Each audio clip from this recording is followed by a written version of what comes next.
Et nous recevons ce soir Manuel Valls, ancien Premier ministre. Bonsoir. Bonsoir. Merci d'avoir accepté notre invitation pour nous livrer ce soir votre sentiment sur cette alliance, sur ce front populaire, puisque vous le savez, les représentants de la France Insoumise, du Parti communiste, du Parti socialiste, d'Europe Écologie Les Verts, entre autres, étaient tout sourire ce matin pour acter leur alliance pour les élections législatives. Une NUPES 2 donc, et on le voit, quand il s'agit de s'unir, la gauche ne fait pas dans le détail. Raphaël Glucksmann, qui pourtant dénonçait l'antisémitisme de la France Insoumise, eh bien il est rentré dans les rangs. Philippe Poutou, pour qui le 7 octobre est un acte de résistance, était absent ce matin, mais il fait bien partie du Front populaire. Fabien Roussel, comparé par LFI à Jacques Doriot, ancien communiste passé par la collaboration, eh bien, elle a tout oublié. Alors, la gauche morale, est-ce qu'elle a disparu? Je vais vous poser la question dans un instant, cher Manuel Valls, mais avant, retour sur les mesures annoncées ce matin avec Dounia Tengour. Une rupture totale avec la politique d'Emmanuel Macron. C'est ce que promet le nouveau Front populaire par la voix de Manuel Bompard. Mesdames, Messieurs, citoyennes, citoyens, nous pouvons tout changer si le peuple français le décide. Ce vendredi, l'Alliance des différentes formations de gauche a dévoilé son programme. Parmi les mesures phares, le SMIC à 1 600 € net, le rétablissement d'un impôt sur la fortune ou encore le blocage des prix sur l'alimentation et l'énergie. L'abrogation de plusieurs réformes est également prévue, celle des retraites, comme l'indique Marine Tondelier. C'est l'abrogation de la réforme des retraites que nous ferons dans les 15 jours après notre victoire le 7 juillet prochain. On vous avait promis qu'on n'abandonnerait jamais. Eh bien, nous y sommes. L'autre priorité pour le chef du Parti socialiste Olivier Faure, l'abrogation de la réforme de l'assurance chômage. L'une des premières mesures que nous prendrons, c'est d'annuler cette nouvelle réforme de l'assurance chômage qui va jeter à la misère des milliers de jeunes et aussi d'aînés qui seront, si cette réforme devait perdurer, les premières victimes du système. Sur le volet international, les différents partis se sont accordés sur la condamnation des massacres terroristes du Hamas, tout en réclamant un cessez-le-feu à Gaza. Malgré les divergences, la gauche semble donc avoir fait table rase du passé en scellant cet accord en un temps record. Manuel Valls, cette alliance, pendant toute la campagne des Européennes, souvenons-nous, Rima Hassan, Daniel Obono, d'autres élus insoumis qui ont maintenu l'équivoque sur le Hamas, sans parler de NPA, bien évidemment. François Hollande, au nom de la lutte contre le Rassemblement national, a salué cet accord. La gauche morale a-t-elle disparu? La gauche républicaine, en tout cas, que moi j'essaie d'incarner depuis des années, aujourd'hui est triste. Le mot est faible, est indigné. Le mot est faible. Je suis révolté. D'abord, nous y reviendrons, vous l'avez dit, le contenu de l'accord, mais par le fait que des hommes, des femmes, comme François Hollande, Raphaël Glucksmann, Anne Hidalgo, puissent soutenir cet accord. Cet accord... Et vous l'expliquez comment, justement? Est-ce que ça vous étonne? Mais parce que la lutte, ou le danger, ou le risque, après le choc de la dissolution d'une victoire du Rassemblement national, qui peut évidemment faire peur, qui peut mobiliser les Français, ne peut en aucun cas justifier la signature d'un accord avec la France insoumise.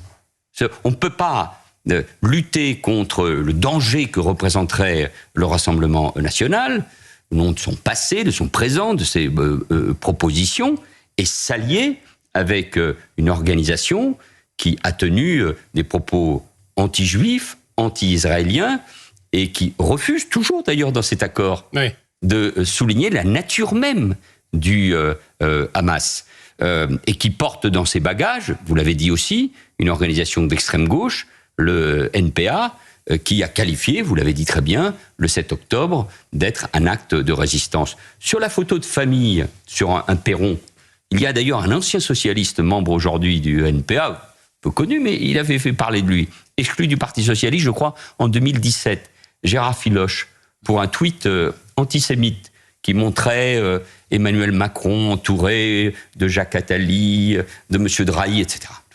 Enfin, donc, mais où est la dignité? Comment vous expliquez? Il y a Julien Drey, ancien du Parti socialiste aussi, qui dénonce cet accord. Il y a vous également, notamment ce soir. Comment vous expliquez que les autres, vos anciens compagnons de route, finalement, aujourd'hui, acceptent de s'y allier avec la France insoumise ou le NPA? François Hollande, par exemple. François Hollande, voilà.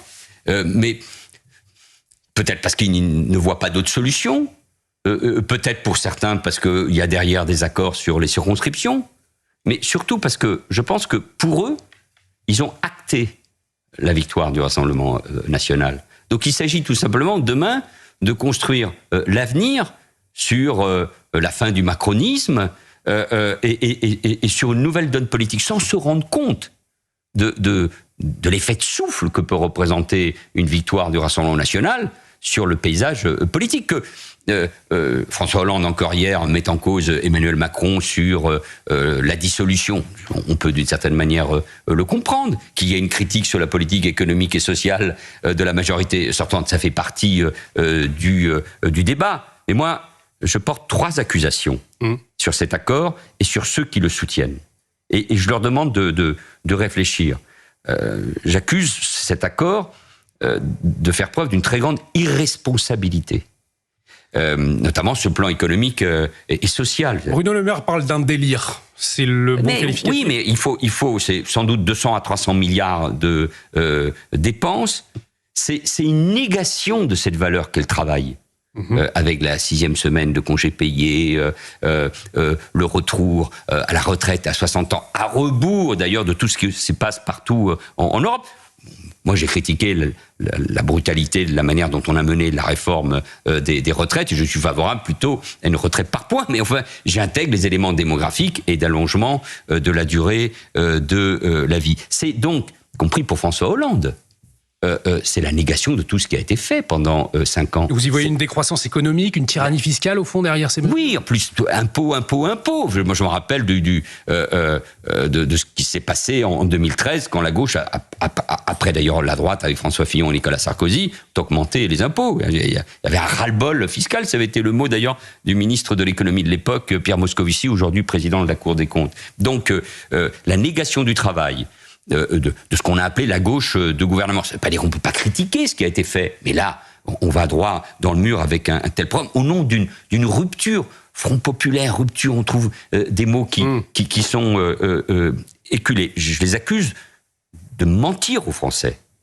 parce que l'état des finances publiques, de notre dette, de notre environnement économique et social, de ce qu'est l'Europe, empêche ce programme. C'est-à-dire, on connaîtrait un choc qui conduirait le pays à la faillite. Et je les accuse, avec tout ce que nous connaissons depuis le 7 octobre, de faire cet accord sur le dos des Français juifs.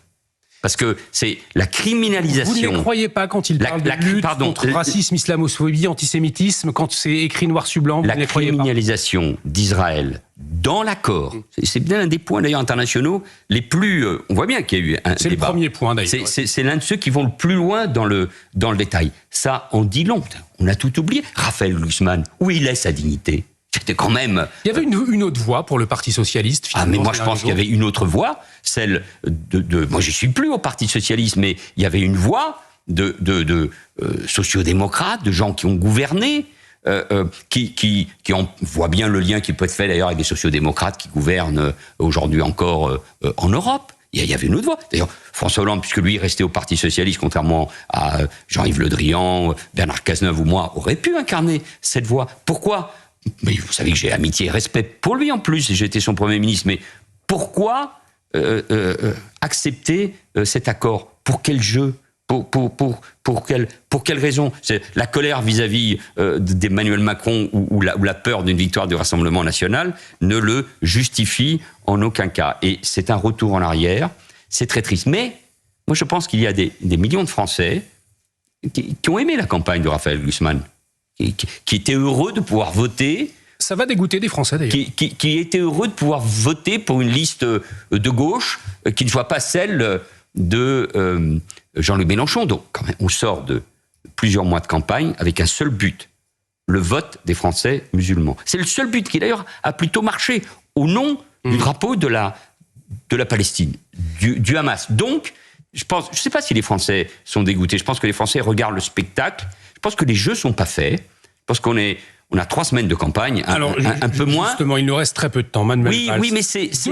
Deux blocs semblent s'affronter. Le Front populaire, marqué à l'extrême gauche et la droite nationale portée par le Rassemblement national. Ce sera l'extrême droite, soit nous, a lancé d'ailleurs Marine Tondelier, la patronne des écologistes. Vous choisissez qui? Eh bien non. Eh bien moi je pense qu'il y a une autre voie, celle de la République, de la raison, de l'action sérieuse, même si c'est des mots parfois qui enthousiasment pas. Moi je me résous pas, donc moi je dis ni RN, ni LFI, et qu'il y a une voie pour... Comme le camp de la Macronie, finalement. Oui, mais parce que je pense qu'il y a des LR, il y a des socialistes dissidents, et puis il y a surtout un peuple de France qui redoute ce qui est en train de se passer. La violence, les tensions, l'irresponsabilité, la faillite des programmes, la démagogie qui s'empare des deux blocs extrêmes. Donc moi, j'en appelle à une mobilisation de tous les républicains, de tous les gens de gauche, du centre-gauche, du centre-droit, des gens qui ont sans doute de la colère. Et puis, évidemment, j'appelle surtout les uns et les autres, et en particulier tous ceux qui peuvent se retrouver dans cet espace, dans cette union républicaine, à traiter des questions de fond, bien sûr. Il faut parler sécurité, d'immigration, il faut parler de ces sujets, mais il faut en parler en parlant au cœur et à la raison. Nous arrivons malheureusement au terme de cette interview. Manuel Valls, une dernière question. Rassemblement, anti-rassemblement national, demain notamment à Paris. Est-ce que vous craignez un climat social délétère dans les prochains jours, avant les Jeux Olympiques, rappelons-le? Je le crains avant et après les élections législatives. Moi, j'en appelle au calme, à la sérénité et à l'ordre républicain. Tout ceci est fait précisément pour aider le Rassemblement national à travers le désordre à l'emporter. Donc il faut que la République soit ferme dans ces moments. Un grand merci Manuel Valls d'avoir accepté notre invitation sur CNews et sur Europe 1 ce soir. Nous marquons une très courte pause. Nous allons revenir sur cette alliance du Front populaire, sur le programme également dans un instant avec nos invités. Restez avec nous, Punchline revient dans un instant.